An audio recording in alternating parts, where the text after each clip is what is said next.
Hello students, today we will be going over H1.6 application of vectors. This is page H19 in your pink packet, and I will be going over some of the objective, which is I can add and subtract vectors and calculate the magnitude of the resultant vector. Vectors are used extensively in physics, so if you were thinking of going anywhere into science, you're going to be using vectors. Okay, so scalar quantities have magnitude but no direction. Distance, speed, mass, length, energy, density, power, area, time, temperature, work, and volume. Vector quantities have magnitude and direction, and they are all listed right there. Acceleration, velocity, weight, displacement, force, drag, impulse, pressure, momentum, gravity. We have some directional vocabulary here. Our compass directions, you need to know that. I don't know if you learned in grade school to know your compass direction. You can go never eat soggy waffles.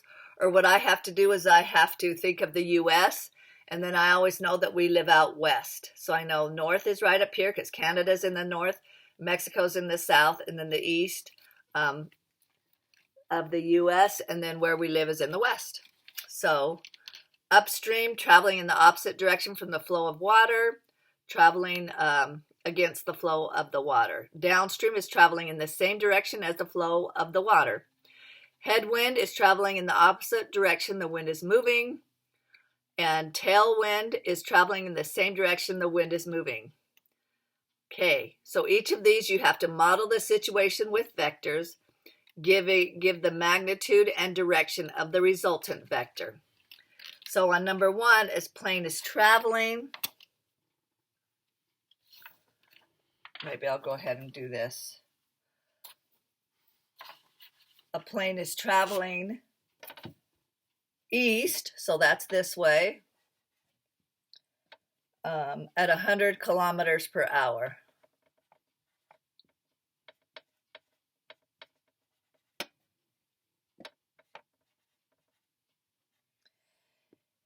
And there's a tailwind, so that's like behind it, of 25 kilometers per hour.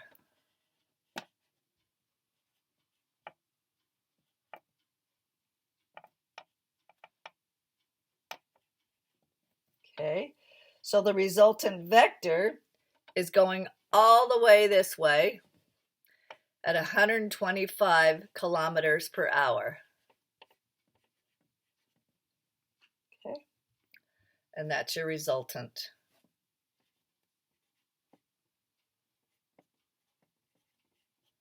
So basically, if this was U and this was V, we did U plus V. And that's what you got. And which way is it going? East. Okay, so the resultant vector is east at 125 kilometers per hour. Okay. I'm also going to go over number 3. So again, this one was number 1. Number 3, a plane is traveling south at 100 kilometers per hour. South at 100 kilometers per hour.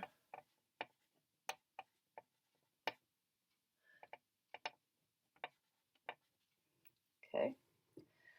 With a westward wind of 25 kilometers per hour. So the wind is going west at 25 kilometers per hour. I'm just going to kph for kilometers per hour, and I'm going to put wind. And I should have put plane here. Okay.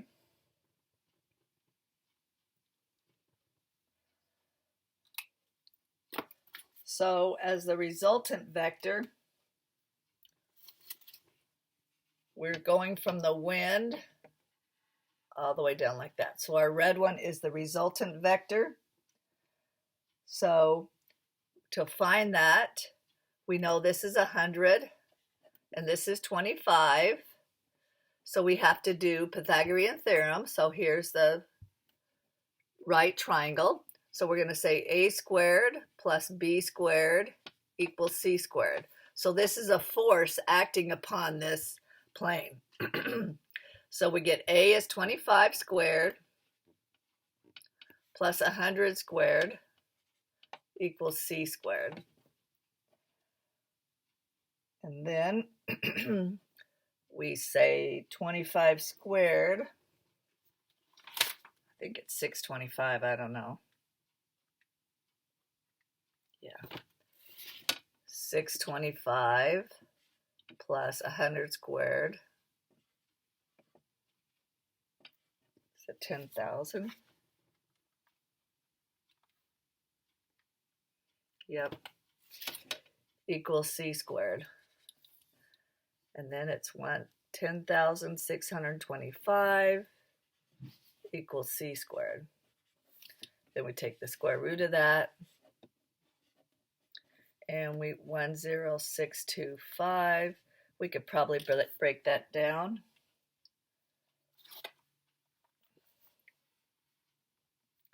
So 10625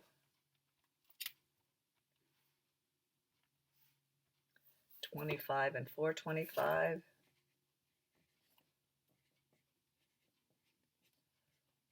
That's going to go 25 as well.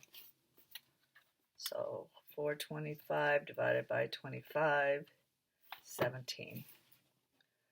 So it actually comes out, because we have two 25s, I'm going to take one 25 out and the other one goes away. So you're left with 25 square roots of 17. Now I'm just going to take the square root of that. And that's going to be 103.1.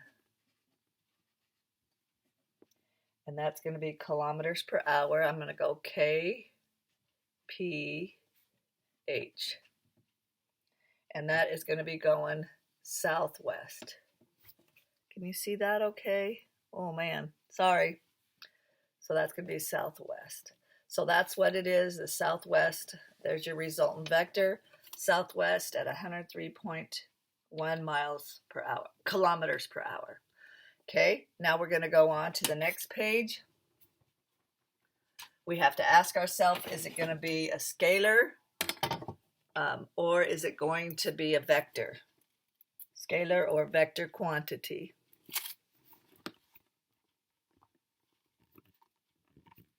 Okay. Now we're going on to page H20. Chlorina swims south at 1.5 miles per hour.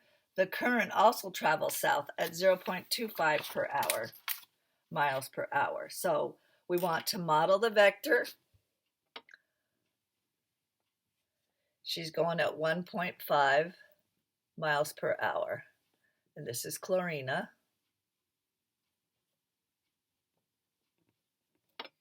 Now there's also the current in the water that is going at 0.25 miles per hour.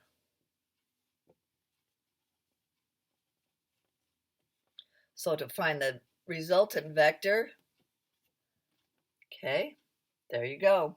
Going to add those two together and get 1.75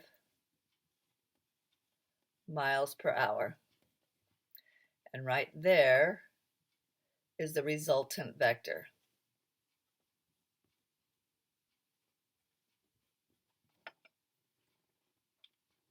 Okay. So that's pretty easy when you either add or subtract. And so that's going to be scalar. That's scalar quantity. Okay, next we're going to go on to a vector quantity where there's a force acting on another force. So I'm going to do number 7, where the plane is traveling west at 600 miles per hour. So here's my plane.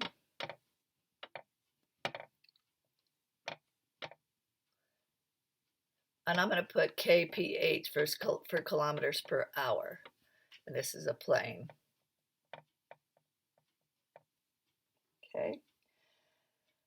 Then it says a northward wind. So the wind is coming in north. It's going to affect the plane here. And it's coming in north at 50 kilometers per hour. and that's the wind. And we want to see the resultant vector, which starts again from the beginning of the wind to where the plane's going to be. There's the resultant vector right there. Okay.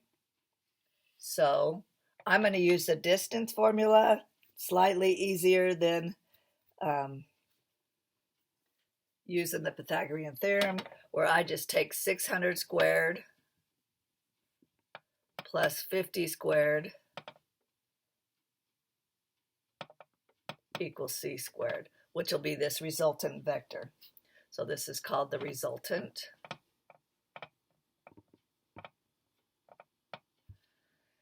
$600 squared is 36,000.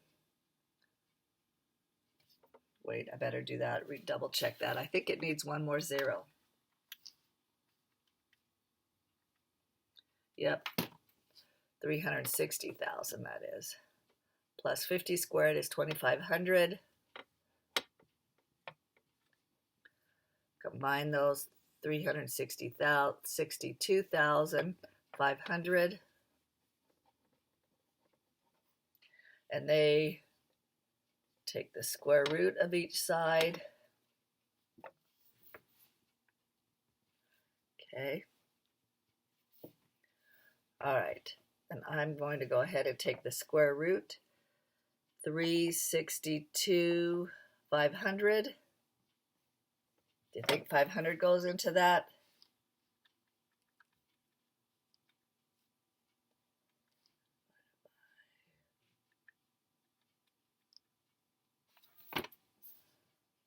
$145 and 2,500.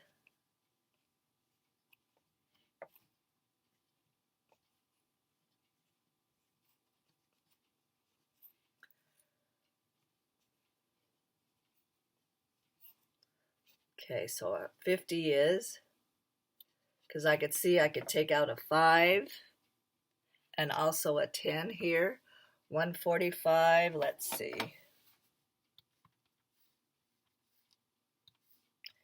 5 and 29. Okay, so I'm going to take out a 10, cross out the other one, take out a 5, cross out the other one. So I know that it equals 50 square roots of 145. Okay. And then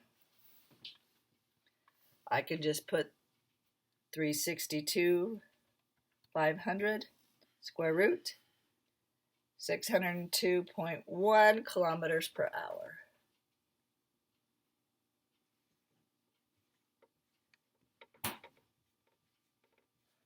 And I'm just going to put kph for kilometers per hour.